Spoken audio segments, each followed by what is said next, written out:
같이 은혜 받을 말씀은 요한복음 13장 34절 35절 말씀입니다.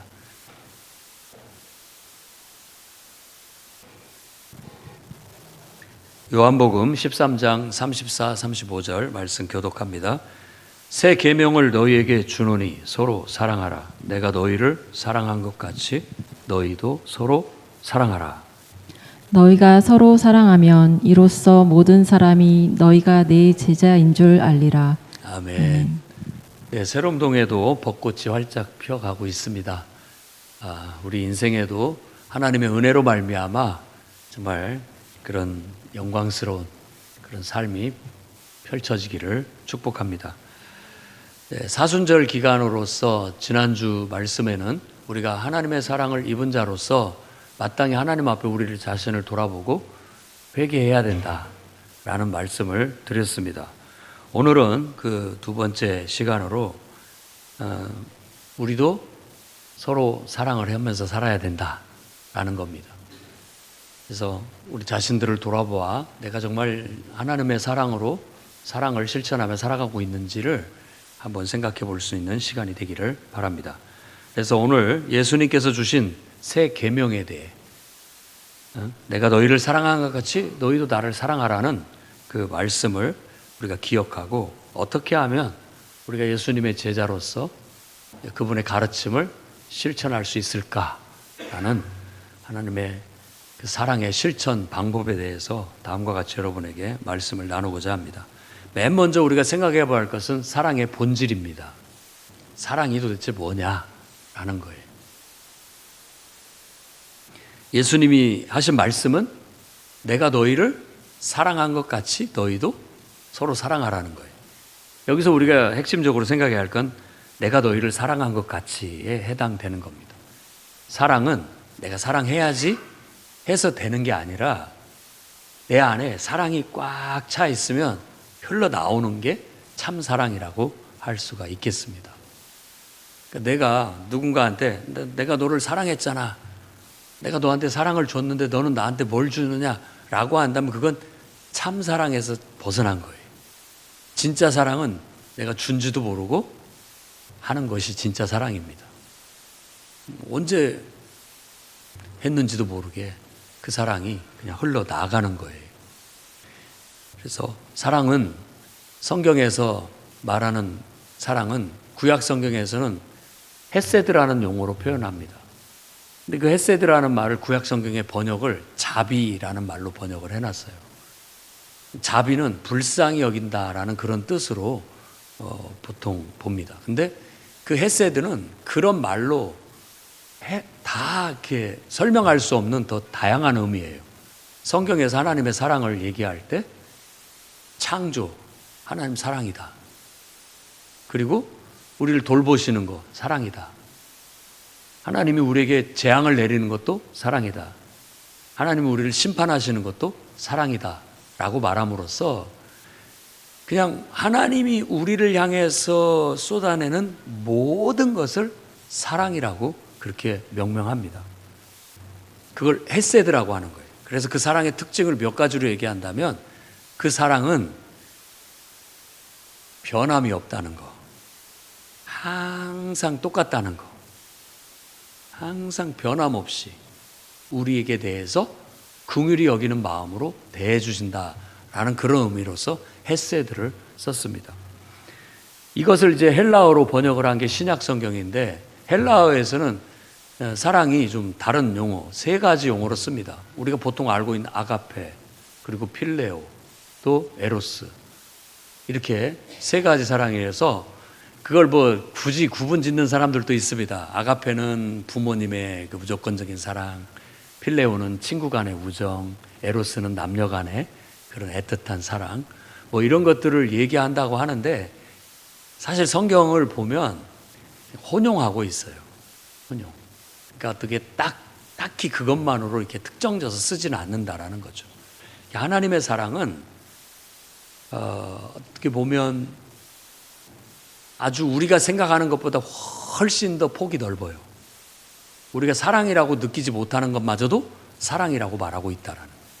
그러니까 삶의 전반적인 모든 것을 위해서 삶을 살아내는 것, 그 자체가 사랑입니다. 내가 하는 모든 일들이 사랑이에요, 사랑. 그렇게 폭넓게 사랑이라는 용어를 쓰고 있는 거예요. 그러니까 사랑을 다른 말로 한다면 삶 그 자체예요. 삶을 살아가는 방식이 사랑이라는 거예요. 살아가는 거예요.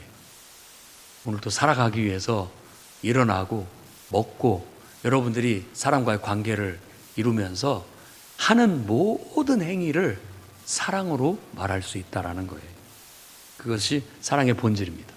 하나님은 바로 내가 너희를 사랑한 것 같이 너희도 사랑하라 라고 말한 것처럼 하나님이 창조하시고 우리를 위해서 돌보시고 우리를 구원하시기 위해서 희생하시고 우리를 위해서 자신의 모든 걸 내어주시고 때로는 우리에게 화를 내시고 때로는 우리를 심판하시고 벌을 내리시는 것까지도 다 사랑이라고 말하고 있는 거예요. 그게 사랑의 본질입니다.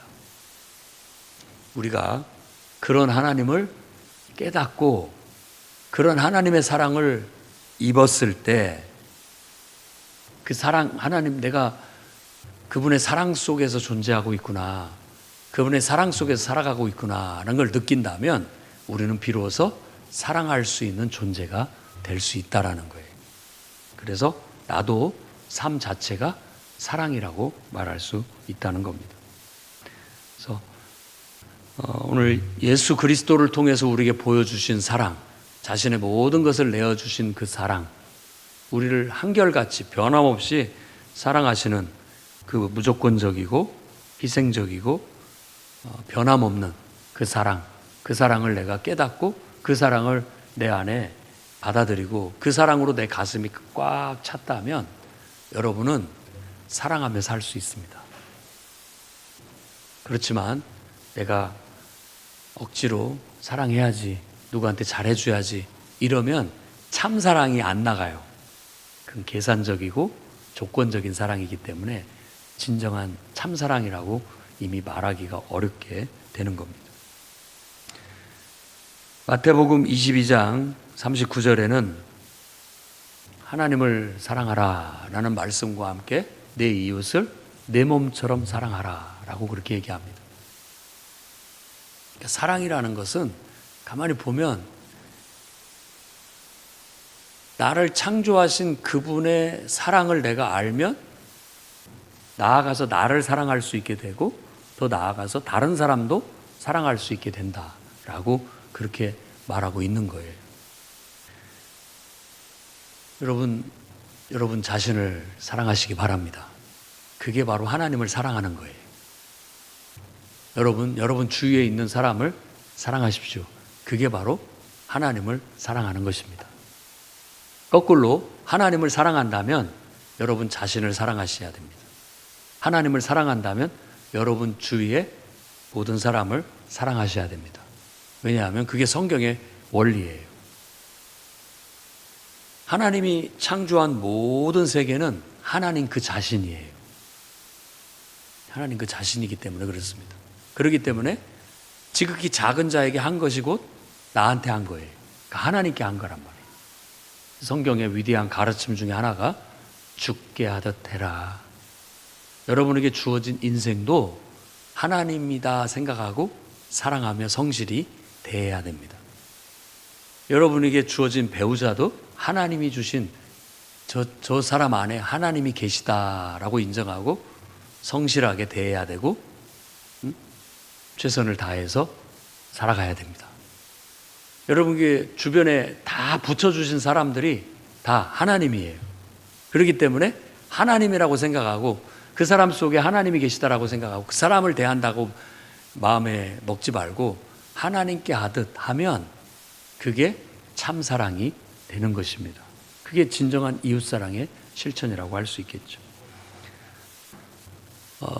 한 제자가 와서 성경의 가르침이 뭡니까? 라고 예수님께 묻습니다. 예수님이 거침없이 답변하죠. 내 하나님을 사랑해라. 그리고 내 이웃을 내 몸같이 사랑해라. 이 마태복음 22장 39절, 38, 39절 말씀이 그거에 대한 답변인 거예요. 그러자 그 부자 청년이 그러면 한 가지만 더 묻겠습니다. 제 이웃이 누굽니까? 이렇게 물어요. 한번 여러분은 어떻습니까? 여러분의 이웃이 누굽니까? 그 말은 나는 누구한테까지 잘해줘야 되죠? 이런 말과 같아요. 사촌? 팔촌? 어느 정도 친하면 친구입니까? 어느 정도 가까이 지내면 이웃입니까? 이런 걸 지금 따져보는 거예요. 내가 무작정 모든 사람한테 다 잘해줄 수는 없지 않습니까? 그러니까 어느 선까지는 내가 잘해줘야 되는 겁니까? 라는 걸 알고 싶어 했던 것 같아요. 그러자 예수님이 한 비유를 들어 얘기를 합니다. 어떤 유대인이 길을 가다가 강도를 만나 피를 흘리고 쓰러져 있다. 그런데 제사장이 거기를 지나가더니만 그 피 흘리고 쓰러져 있는 사람을 보고 아유 저런 안타깝구나 라고 하면서 그런데 어쩌면 좋나? 나는 제사장이라 피를 만질 수가 없다. 거룩하기 때문에 안타깝지만 누군가가 도와주겠지 하고 지나갑니다. 그 다음에 레위인이 또 가요. 레위인도 같은 맥락이에요. 도와주고 싶지만 내가 지금 레위인으로서 그 일을 할 수는 없구나 하고 지나갑니다. 그러다가 세 번째 사람은 사마리아인이에요. 이 사마리아인은 유대인들 중에서는 이렇게 뭐라고 할까 차별받는 사람이에요. 유대인으로 쳐주지도 않아요. 우리로 말하자면 신앙이 다 경건하고 좋은 사람인데 그 유대인이라고 하는 사람은 신앙이 아주 세속적이고 별로인 사람 이렇게 치부를 하는 그런 부류예요. 그런데 그 사마리아인은 그 강도 만난 사람을 보고 얼른 다가가서 상처를 싸매주고 어쩌다 이런 일을 당했습니까? 하고 그를 들쳐업고 여관으로 가서 치료해달라고 하는 거예요. 그 여관은 오늘날 병원이 해야 할 일을 대체하는 것이죠. 만일 내가 지금 급해서 가야 되지만 치료비가 얼마 드는지 나중에 얘기해 준다면 내가 다 정산하겠다. 이 사람을 돌봐줘라 하고 그곳에 입원시키고 갔다는 거예요. 그러면서 예수님이 질문합니다. 이 세 사람 중에 너는 누가 그 강도 만난 사람의 이웃이라고 생각하느냐? 여러분도 한번 답변해 보십시오. 누가 이웃입니까? 사마리아인이요 라고 답변하겠죠. 우리의 생각을 바꿔야 됩니다. 우리 생각은 나하고 친한 사람이 누구지? 나는 그 사람한테는 잘해줄 거야 라고 하는 자꾸 계산적인 생각을 해요. 그런데 주님은 누가 내 이웃입니까? 라고 묻는 젊은이에게 그렇게 질문하지 말고 정말로 너의 도움이 필요한 사람의 이웃이 네가 되어줘라. 더 적극적인 가르침을 주는 거예요. 너의 도움을 필요로 하는 사람한테 네가 다가가서 이웃이 되어줘라. 모르는 사람인데 또 불구하고. 이건 바로 사랑의 본질을 말해주고 있는 것이고 우리가 어떻게 사랑을 실천해야 하는지를 가르쳐주고 있는 거라고 할 수 있겠습니다. 그리고 저도 늘 목회자로서 여러분 서로 사랑하십시오. 사랑합니다. 사랑합시다. 라고 말하지만 늘 부담을 안고 있습니다. 왜냐하면 말뿐일까 봐. 그게 제일 제사장도 말만 하고 지나갔고 레위인도 말만 하고 지나갔어요. 요즘으로 말하자면 목사님도 말뿐이고 장로님도 말뿐이에요. 집사님들도 말뿐이에요. 다 지나가요. 정말로 사랑을 실천한다라는 것, 사랑한다라는 것은 뭐냐라고 했을 때 바로 그 상처를 치료해주고 그를 들쳐업고 여관에 갖다 입원을 시키고 병원에 입원을 시키고 치료비가 필요하다면 내가 그 돈을 대겠다라고 한 그거예요. 생각해 보십시오. 그 일이 쉬웠겠습니까? 왜 내가 그 귀찮은 일을 하지? 왜 내가 그 손해보는 일을 하지? 내가 왜 그 희생을 해야 돼? 라고 생각하는 게 보통 사람의 생각인 거예요. 그런데 여기서 우리가 깨달을 수 있는 것은 사랑의 실천이란 귀찮은 일이고 사랑의 실천이란 하기 싫은 일이고 사랑의 실천이란 자기를 희생하는 거고 사랑의 실천이란 손해보는 거다라는 거예요. 그럼 그것이 없이 사랑할 수 있을까? 라는 거죠. 그게 없이 사랑할 수 있을까요? 귀찮은 일을 안 하고서 사랑할 수 있을까요? 힘든 일을 안 하고 사랑할 수 있을까요? 손해보는 일을 안 하고서 사랑할 수 있을까요?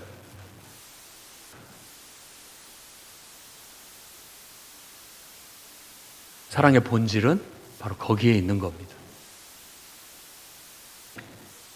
저와 여러분이 오늘 이 말씀을 통해서 내가 너희를 사랑한 것 같이 너희도 사랑하라 라는 말씀을 가슴에 새기고, 주님이 나를 위해서 그 어려운 일, 그 힘든 일, 하기 싫은 일, 그 손해보는 일, 그 희생하는 일을 해내셨구나. 나도 그렇게 사랑해야 되겠다 라고 결단하는 시간이 되기를 바랍니다. 그 어려운 일을 여러분의 부모님은 했습니다. 여러분들도 지금 부모로서 그 일을 하고 있고요. 누가 아침부터 일찍 일어나서 밥하고, 누가 빨래하고, 누가 청소하고, 누가 그 귀찮은 일을 하고 싶어 하겠습니까? 다 누구한테 맡기고 싶고 누가 해줬으면 좋겠죠. 근데 그것 자체가 사랑이라는 걸 알아야 됩니다. 사랑은 귀찮은 일을 하는 거고, 사랑은 하기 싫은 일을 하는 거고, 사랑은 힘든 일을 해내는 거고, 사랑은 정말로 내 손해를 감수하고 하는 거고, 사랑은 희생을 하는 겁니다. 그게 사랑의 본질이라고 여러분 깨닫고, 예수님이 여러분을, 우리를 위해 사랑을 베푸신 것처럼 그 사랑을 받았으니 우리도 그렇게 사랑하며 살아갈 수 있기를 주의 이름으로 축원합니다. 두 번째로는, 그러면 어떻게 구체적으로 우리가 이런 사랑을 실천할 것인가? 오늘 제가 감히 여러분한테 4가지만 말씀을 드리고자 합니다. 첫째는 이해와 포용. 이해와 포용입니다.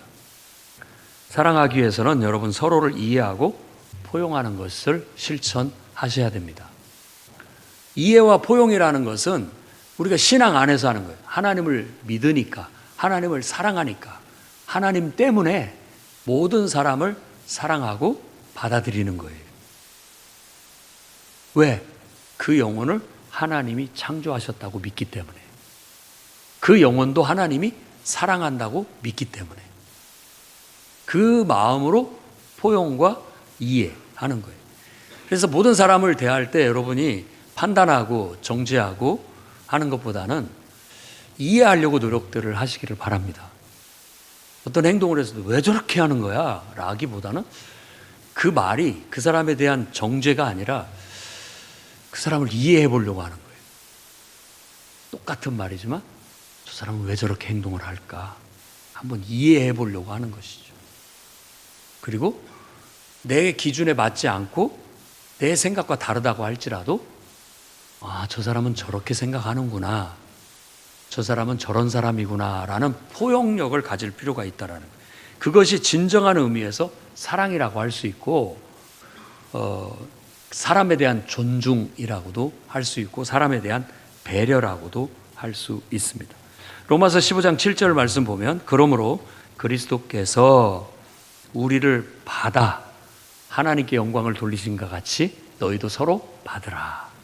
그 말은 죄와 허물이 많지만 끌어안으신 것처럼 실수와 허물을 다 정죄하고 내치고 벌하고 이런 데로만 쓰지 말고 이해하고 포용해다, 받아들여라 라는 거예요. 그런다고 해서 우리가 그런 죄를 같이 짓자라는 뜻이 아닙니다. 그 적극적인 사랑은 그런 우리의 사랑을 통해서 그 사람을 바꾸자는 것이 목적이죠. 선한 영향력을 나타낸다라는 의미지, 내가 나쁜 영향을 받아들인다라는 뜻은 절대 아닙니다. 정의는 있어야 됩니다. 반드시 정의는 있어야 되고 사랑도 있어야 됩니다. 여러분이 정말로 사람들을 이해하려고 노력하고 포용하려고 노력하시기 바랍니다. 사람을 판단하고 정죄하는 것은 재판관한테만 맡기고, 우리가 해야 할 일은 서로 동료로서 서로 도와야 되는 겁니다. 그래서 두 번째로 말씀드리고 싶은 것은 서로 격려하고 지지하는 것. 그게 사랑의 실천이라고 할 수 있겠습니다. 우리 모두가 다 좀 사랑의 말을 좀 배우고 실천했으면 좋겠어요. 사순절 기간이고 부활절 정말 주님 앞에 하나님 앞에 우리 자신들이 성찬식을 참여하기 위해서 우리를 좀 돌아보고 그동안 내가 너무 사랑을 멀리하고 살진 않았나? 좀 사랑에 소홀하지 않았나를 돌아볼 수 있었으면 좋겠어요. 이해와 포용력이 떨어졌다면 다시 끌어올리시기를 바랍니다. 그리고 여러분 격려와 지지도 여러분이 다시 한번 회복할 수 있기를 바랍니다. 친구, 가족에게 따뜻한 말 한마디가 큰 힘이 됩니다. 큰 힘이 됩니다. 수고했어. 큰 힘이 됩니다. 그리고 넌 참 잘하고 있어. 큰 힘이 됩니다. 그리고 감사의 표현, 늘 고마워. 이런 말 많이 해야 되겠죠. 우리가 얼마나 살면서 그 반대적인 말들을 많이 하면 왜 그래? 왜? 꼭 상대방을 원망하듯 상대방의 문제를 책이라도 잡듯 왜 맨날 그런 말들을 많이 하고 삽니다. 사실 우리의 솔직한 심정이긴 합니다. 그렇지만 우리가 하나님의 사랑을 크게 받은 사람으로서 정말 하나님이 나를 통해서 하나님이 뭘 하기를 원하시나 라고 한다면 서로 돕고 살라고 했잖아요. 그럼 서로 격려의 말, 서로 지지해 주는 말을 좀 할 수 있어야 되겠습니다. 오늘도 수고 많았어. 복삭 속았수다. 그런 말들을 많이 하셔야 됩니다. 인생을 속아서 사는 것 같아요. 다른 뜻이 아니라 오늘 정말 고생했다. 힘들지, 고생했다. 애썼다. 오늘도 엄마 감사해요. 오늘도 수고했어요.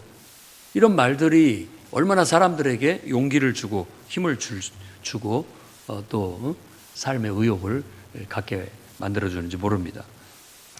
다윗과 요나단의 관계를 성경에서 가장 이상적인 친구 관계, 우정이라고 많이 설명들을 합니다. 요나단은 다윗을 늘 격려하고 지지하는 친구였습니다. 다윗의 안전을 늘 염려해 줬고 정말로 진정으로 그를 위해서 자신을 헌신하고 희생했던 친구였습니다. 그런 걸 우정이라고 그렇게 얘기를 하죠. 그래서 서로가 서로에게 많이 의지가 됐고 힘을 얻을 수 있는 관계가 됐던 거죠. 다시 말씀드리지만 우리는 하나님이 아닙니다. 우리는 재판관도 아니에요. 우리는 다윗과 요나단의 관계예요. 서로 친구예요. 여러분 배우자도 친구입니다. 부모와 자녀도 친구입니다. 여러분 직장에서의 관계도 친구예요. 동료예요. 우리가 해야 할 실천은 격려와 지지예요. 친구로서 힘이 되어주는 거. 힘들지? 조금만 더 힘내자. 고생 많았어. 우리 더 잘해보자. 자꾸 힘을 줄 수 있는 말과 또 격려해 줄 수 있는 말들이 아마 그 영혼을 더 힘을 내게 만들고 더 춤을 추게 만들 수 있는 요소라고 생각합니다. 여러분 가정에서 여러분이 부모라면 자녀들에게 그렇게 하지. 공부하느라고 힘들지? 너 오늘 학원 갔다 왔어? 안 갔다 왔어? 학교에서도 맨날 잠만 자는 거 아니야? 너 때문에 내가 드리는 돈이 얼마인지 몰라. 기둥뿌리가 다 뽑힌다고. 근데도 정신을 못 차리고 맨날 잠이나 자고 게임이나 하려고 해? 늘상 듣는 말인 것 같아요. 그런데 아이고 우리 아들 오늘 또 학교 갔다 오느라고 힘들었지. 힘내. 넌 잘할 수 있어. 응? 학교 가는 것도 힘든데 학원까지 다녀왔으니 얼마나 시간에 쫓기며 사니. 응? 하지만 좀만 더 힘내자. 너 자신을 위해서 기쁨으로 해라. 자꾸 격려할 수 있다면 더 힘을 내지 않을까 하는 생각이 듭니다. 뭐 자녀들도 마찬가지 아니겠습니까? 엄마 아빠 힘드시죠? 제가 어깨라도 주물러 드릴까요? 힘내세요, 엄마, 아빠. 응? 제가 있잖아요. 뭐 이런 어떤 좀 격려와 지지의 말들을 서로 하고 산다면 얼마나 더 가정이 화기애애하고 좋겠습니까? 교회도 마찬가지 아니겠습니까? 다 고생한다, 애쓴다, 수고한다, 고맙다, 이런 말들이 많이 우리 입에서 나온다면 훨씬 교회가 더 은혜로워지고, 과연 하나님이 함께하는 교회다, 하나님이 살아 역사하는 교회다, 사랑이 있는 교회다라고 말할 수 있으리라 생각됩니다. 여러분의 직장도 마찬가지예요. 그리스도인으로서 나아가서 말을 하더라도 오늘 또 고생했어 라고 말해주고, 우리 잘해보자 서로 얘기하고 이렇게 나아간다면 분명히 더 좋은 분위기에서 더 즐겁게 일을 할 수 있다고 생각이 듭니다.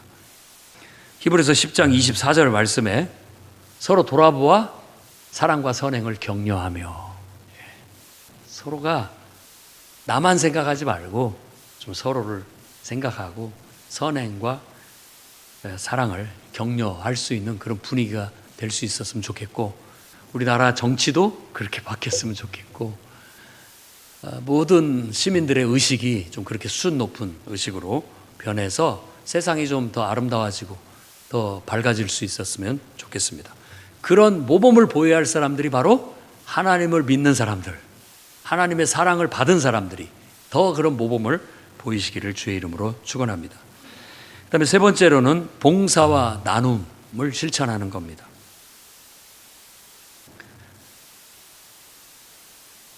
봉사하고 나누며 살아가시기 바랍니다.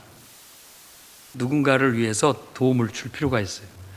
사실 선한 사마리아인이 했던 것도 바로 이 봉사와 나눔이죠. 그 사람의 필요를 채워주는 것, 작은 필요를 채워주는 것이 바로 사랑의 실천인 거예요. 여러분들도 관심을 가지고 누군가가 나의 도움이 필요하다면, 내가 할 수 있는 도움을 줄 수 있다면 그 작은 실천을 해 보시기를 바랍니다. 아멘. 네. 그리고 우리가 사소한 것이라도 할 수 있어요. 대중교통을 이용할 때 누군가한테 자리를 양보하는 거. 여러분들보다 더 연장자라고 생각된다면, 좀 더 몸이 불편한 분들이 있거나 나보다도 더 그런 분들이 있다면 얼른 자리에 일어나셔서 이쪽에 앉으시라고 하는 것이 당연한 거죠. 아마 여러분이나 저나 다 그런 세대라고 생각해요. 근데 요즘 세대는 정말 그런지 모르겠습니다. 다 핸드폰만 쳐다보고 모른 채 하고 있는 것 같은 느낌도 들 때가 있어요. 얼른 해주는 거, 그런 거. 그리고 길을 가다가 낯선 사람을 만났을 때 웃어주는 거, 그것도 정말 좋은 어떻게 보면 나눔이라고 생각할 수 있습니다. 제가 메가커피 세럼점 가다가 엘리베이터를 타고 이렇게 올라가는데 문이 탁 열리니까 요만한 한 초등학교 1학년 정도 애가 타는데 아저씨 안녕하세요 하고 타더라고요. 그래서 제가 굉장히 기특해 보여가지고, 야, 너 참 인사성이 밝구나. 그랬다. 그 부모가 잘 가르쳤던지, 학교에서 잘 가르쳤던지, 아니면 교회에서 잘 가르쳤던지, 분명히 아이가 그렇게 인사를 하니까 저도 기분이 좋아지고 참 애가 예뻐 보이고 인사성 있는. 낯선 사람이지만 뭐 생각할 것도 없죠. 그냥 보면 미소 짓고 안녕하세요 인사하고. 그렇게 하는 것 자체가 작은 것 같지만 사실 사소한 나눔이고 또 봉사, 어떻게 보면 사랑을 실천하는 것이라고도 할 수 있겠습니다. 한번 해보시기 바랍니다. 그 다음에 네 번째로 말씀을 드리고 싶은 것은 사랑은 용서하는 삶입니다. 용서하는 삶이에요. 우리는 1만 달란트 빚진 자와 같다라고 예수님이 은유적으로 우리에게 말씀해 주셨어요. 1만 달란트 빚졌다라는 것은요, 평생을 갚아도 갚을 수 없다라는 뜻입니다. 평생 갚아도 갚을 수 없는 빚을 말하는 거예요. 그런데 하나님께서 예수 그리스도를 통해서 그걸 다 탕감해 주신 거예요. 그러니까 얼마나 기쁘고 해방감을 느끼고 자유함을 느끼고 감사하냐고요. 그런 은혜를 안다면 나한테 빚진 사람, 너 괜찮아. 그건 아무것도 아닌 것처럼 받아들이는 여유로운 마음, 넉넉한 마음을 가질 수 있게 된다라는 거예요. 대쪽 같아가지고 조금만 뭐 잘못해도 트집을 잡고 법대로 하자, 법정에 가서 싸우자, 내가 너 끝까지 가만 안 둘 거야. 어떤 사람이 분석을 했는데 아이들이 보는 그 만화 영화에 자주 나오는 용어가 절대 용서할 수 없어, 이 말이래요. 왜냐하면 선과 악의 대립의 구도로 많이 애니메이션을 하다 보니까 절대 용서하지 않을 거야, 뭐 이런 말들을 많이 한다고 그래요. 그게 세상의 영이에요. 세상의 영. 근데 우리는 하나님은 나에게 정말 평생 갚을 수 없는 이 큰 은혜를 베풀어 주셨는데 그건 아무것도 아니야. 괜찮아. 다시는 그러지 말자. 정의를 굽히라는 뜻이 아니에요. 정의는 정의지만 언제든지 잘못했다고 말해오고 고치겠다고 하면 언제든지 받아들이고 등을 두드려 줄 수 있는 그런 용서의 마음을 갖고 살아가는 것이 사랑이라고 할 수 있는 거죠. 사실 서로 상처 주고 상처받는 게 참 불행한 일이죠. 불행한 일이에요. 상처는 상처예요. 그럼에도 불구하고 우리가 그 상처를 크게 생각하지 않을 수 있는 것은 바로 하나님이 우리에게 베풀어 주신 은혜 때문이다라는 거예요. 은혜가 그렇게 우리를 만드는 겁니다. 에베소 4장 32절 말씀 보면 서로 친절하게 하며 불쌍히 여기며 서로 용서하기를 하나님이 그리스도 안에서 너희를 용서하신 것 같이 해라. 아멘. 오늘 저는 예수님께서 내가 너희를 사랑한 것 같이 너희도 서로 사랑해라. 이로써 너희가 내 제자인 걸 알게 될 것이다 라고 말했습니다. 나는 하나님을 믿는 사람이다 라는 말만 하고 살 것이 아니라 실제 우리의 삶 속에서 이해와 포용력, 그리고 격려와 지지, 그리고 봉사와 나눔, 그리고 용서를 실천함으로써 모든 사람들이 정말 쟤는 예수 믿는 사람 맞다. 풍요로운 교회는 정말 예수 믿는 사람들이 모이는 교회가 맞다. 한국 교회는 모든 성도들이 정말 예수님의 제자로서 삶을 실천하고 있다라고 인정할 수 있는 그런 성도, 그런 교회, 그런 한국 교회가 될 수 있기를 바랍니다. 그건 저와 여러분들이 작은 사랑의 실천에서 비롯된다라는 걸 오늘 깨닫고 그동안에 이 말씀을 새기고 내가 사랑을 실천하지 못했던 것들을 반성하고 자신을 돌아보아 다시금 우리가 서로를 이해하고 격려하고 봉사하고 용서하며 살겠다는 마음의 결단을 하는 귀한 시간이 되기를 주의 이름으로 축원합니다. 기도하겠습니다. 거룩하신 주님, 부끄럽습니다. 하나님께 무한한 사랑을 받은 자로서 마치 사랑이라고는 받은 적 없는 사람처럼 모질고 거칠고 냉랭하게 무관심하게 살았다면 이 시간 용서해 주시옵소서. 주님이 우리를 위해서 자신의 모든 걸 내어주며 무조건적인 또 수고로운 손해보는 희생적인 사랑을 하신 것처럼 우리 또한 그렇게 사랑하며 사는 주님의 제자가 되게 해 주시옵소서. 더 많이 이해하고 격려하고 봉사하고 용서하며 살아가는 성도들 그리고 교회 그리고 한국교회 되게 하여 주시옵소서. 예수님 이름으로 기도드립니다.